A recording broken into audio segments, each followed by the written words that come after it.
Assalamualaikum warahmatullahi wabarakatuh. Sampurasun.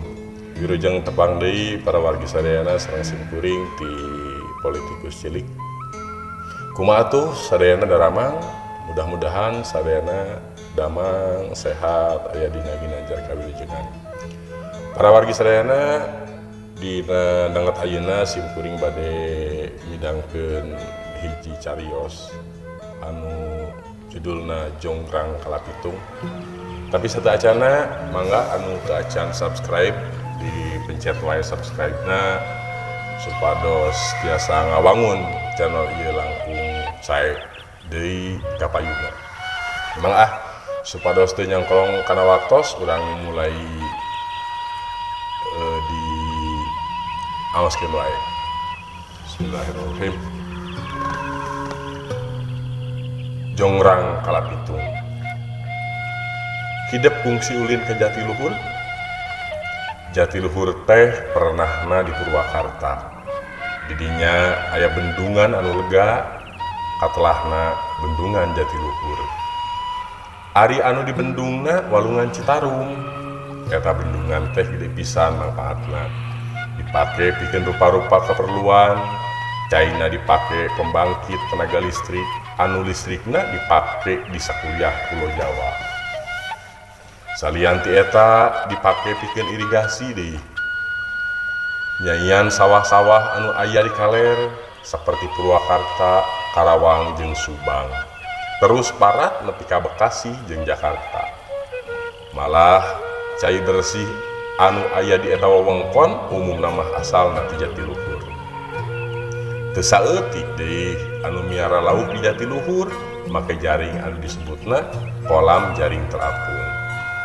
Jatiluhur oge jadi objek wisata andalan sakalian di pamandangan anak endah geus diwangun objek wisata modern deui saperti waterboom jeung kolam renang. Atuh keur nu resep nguseup di Jatiluhur oge loba tempat paranti panguseupan.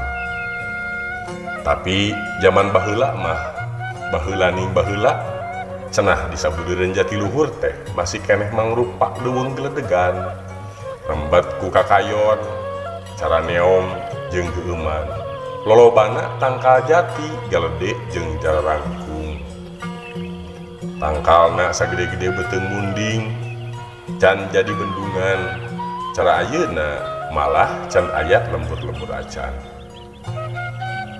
leuweung sanget dikasieun anu matak tara aya jalma anu luntalan tok kadinya dina kapaksana oge teu oleh sanduk-sanduk kanu ngageugeuh dirinya. Ari anu ngageugeuh di eta leuweung katut gunung-gunung di sabudeureunana hiji lembut titisan siluman zaman Sangkuriang ngaranna Jonggrang Kalapitung.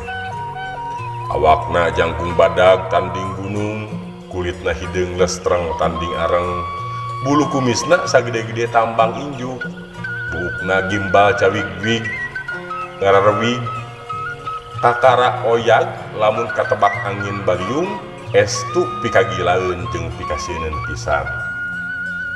Mun ngomong sorana handaruan tanding gugur hese ngabedakeunana keur leuleuy atawa keur ambot.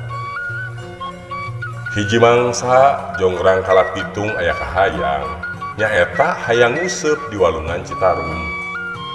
Lantaran hayang ngadahar beuleum lauk, tapi manehna henteu bogaeun parabotna. Sanggeus nyahulang sakedapan pok ngomong, eueuh deui cara aing kudu menta turung ka urang lembur. Jonggrang Kalapitung cengkat tuluy leumpang ngajugjug ka lembur di sisi Walungan Citarum nyaeta nu katelah lembur Cisarua. Leumpangna bari raga grigig henteu nolih kana tincakeun sama sekali.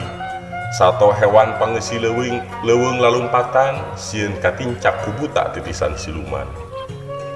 Barang nepi ka birit lembur tuluy hohoak gegeroan ka urang dinya. Hei urang lembur, adieu euy. Sorana handaruan ka madap papat. Ngadenge panggero Jonggrang Kalapitung teu sirikna sapeungeusi lembur tamplok nyalampeurkeun. Brek dariuk sarila ngariung sang Jonggrang Kalapitung.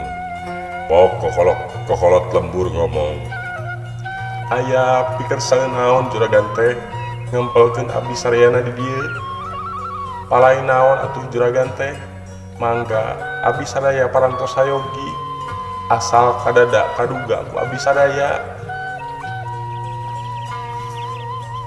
Hahaha, hade. Caritaan teh tapi ulah nyebut juragan euy. Da uing mah lain menat. Ulah nyebut bapak deui, da lain pajabat. Uing mah hayang disebut AA. Jeuk jongrang kalapitung gumasep, bari muril-muril kumisna nu sagede catang kalapa. Mangga naon atuh kapalai AA teh? Ceuk kokolot lembur angger leuy. Barabat atuh manehna nyaritakeun ka hayangna, hayang useup di walungan Citarum. Geus lila teh teu ngadahar belum lauk. Mangkaning lauk Citarum mah girinyi, ceuk jongrang kalapitung. Nu matak cenah rek menta tulung ka sakabeh urang lembur, hayang dipanggieunkeun useup anu gede. Pamenta jongrang kalapitung disanggupan, sabab lamun teu disanggupan, sieun jongrang kalapitung ngambek tuluy ngamuk. Sabalikna lamun kahayangna ditedunan, eta siluman teh sok alus pamulang tarimahna. Geus kitu mah orang lembur teh barali, tuluy babadian jeung baturna babagi tugas pikeun nohoan kahayang si AA. Isukna der bae digarawe luyu jeung pancana masing-masing. Kokolot lembur cuh cih metakeun nu garawe anu kapapancenan nyieun useup. Nyieunna tina urut jangkar kapal cai. Nyieunna aya anu ngaragaji, sangkan elukna jadi hiji. Aya nu nakol, anu ngikir, anu ngahamplas, kabeh digarawe sangkan useup tereh rengse. Anu kapapancenan nyieun jejer, nyieunna tina awi gombong saleunjeur, neangan awi gombong nu geus kolot, lantas jeung paranjang buhuna. Nuarna henteu sagawaya, tapi nurutkeun patali paranti nuar awi. Dibawa ka lembur terus dipigawe kulobaan, dipapas jeung dihamplas di hade-hade. Anu kapapancenan nyieun tali useup dijieunna tina lulup, tuluy digintir jadi tambang gadung gede, saperti paranti nyangcang munding panjangna ratusan depa. Ana digulung teh, gulunganna sagede gulungan kasur. Urang lembur digarawena kaitung lila, aya kana 10 poena. Gancangna carita eta jejer teh geus jadi, terus bae digotong kabirit lembur, rek dipasrahkeun ka jongrang kalapitung. Useupna digotong make jajampanan, kitu deui jeung tali useupna. Ari jejerna dipanggul ku opatan, salila eta aya deui anu manggul deupana, nyaeta hulu munding plen. Ari srog kabirit lembur kasampak anu ngengken useup teh keur sare, kerekna mani nyegrek tangka gagauran. Sarena luhureun batu cadas anu lempar tur nyusun saperti bangku jeung kursi di sisi Citarum. Nepi ka ayeuna tempat sarena teh masih keneh aya anu ku urang dinya mah disebut batu kursi. Ceuk sakaol mah eta batu teh tempat babadamian para siluman, malah kungsi dipake ku sang kuriang basa ngayakeun babadamian jeung siluman silemin nu rek ngabendung walungan Citarum pameredih dayang Sumbitea. Siluman silemin datang ti mana mendi ngabadamikeun pagawean nyieun talaga. Nenjo anu sare bari nyegrek gagauran, saurang oge tuh anu wani ngahudangkeun, caricing bae di dinya ngadaguan hudangna. Malah nepi ka nyaung-nyaung sagala, dijaga pilih genti ngajaga bisi anu sare hudang. Ari rek ditinggalkeun kabeh oge ngararasa risih, sieun jongrang kalapitung ngambek. Mangkaning geus katotol babari ambak lembur jeung pangeusina bisa diburak-bari. Sanggeus sabulan diraguan kakara jongrang kalapitung nyaring tuluy heulai bari nguliat sumutna calawak teu beda ti guha lalai jeung kapinis anu nyayang dina kumisna haliber katawuran asa kagebahkeun kuniang manehna hudang bari gigisik manehna kaget neng joloba jelema di sabudeurina aya naon ieu teh dot karumpul di dieu pokna numawi abdi sadaya teh ngantosan aguga ieu bari masrahkeun pesanan teh ceuk kokolot lembur bari rengkung. Oh heueuh tuluy euy alus pagawean teh kapake ku mah ari upana aya ceuk jongrang kalapitung bari nyilikan useup jeung talina aya ieu hulu munding alus abu ngakacida menjo pagawean maraneh kabeh keun lamun engke geus beres useup gua ari bere hadiah harayang naon ya ceuk jongrang kalapitung urang lembur manireang paheula-heula nyebutkeun kahayangna engke gua adi tudunan kabeh oge ayeuna mah arek museup heula. Jongrang kalapitung nyokot jejer kana gombong teh menikawas kana nyerek bae terus talina ditalikeun kana tungtung jejer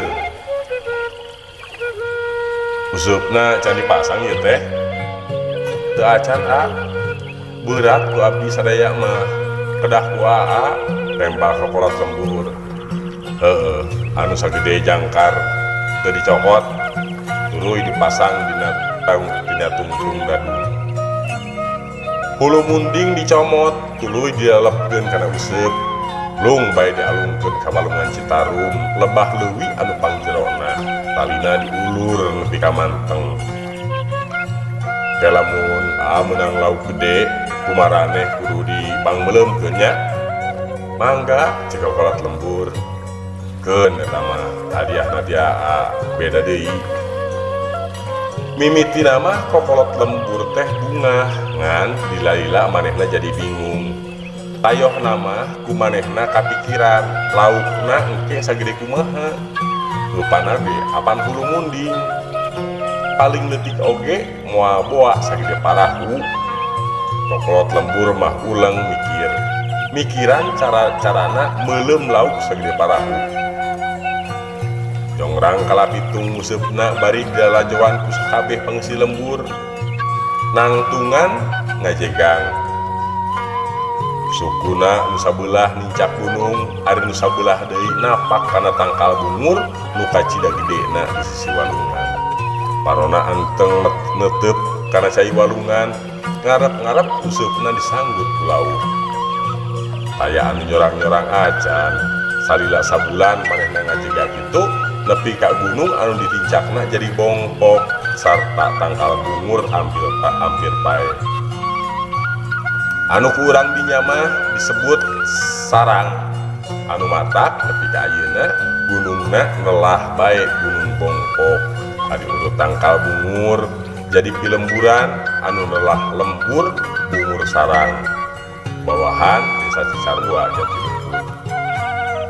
Dina poe ka-40 usupna oyag-oyagan alah aya nyanggut euy ceuk jongrang kalapitung atoh kacida urang lembur anu lalajo oge milu atoh tuluy ngarogrog di sisi walungan harayang nyaho lauk naon anu nyangutna moal salah deui tangtu lauk badag urang dareuk teuing ulah dareuk teuing euy bisi ka babuk lauk ceuk kokolot lembur ka batur-baturna gancang bae atuh ku jongrang kalapitung teh jejeurna dicentok sataker tanaga kulantaran tarik nyentokna usup teh ngacleng jauh pisan katukangeunana ngaliwatan leuweung jati anu kaina gede ngaliwatan sababaraha pasir di sabudeureunnana ari usupna teuing ragrag di mendi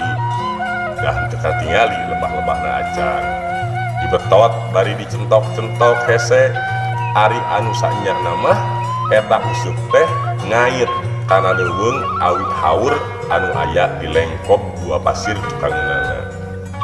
Jongrang kalapitung dibetot satakar tanaga nepi ka sakabeh haur didinya kapangkas.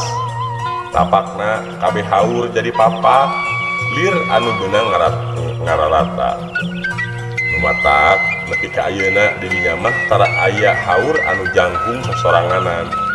Upami kabeneran aya oge sok beungas jadi papak jeung sajeuna.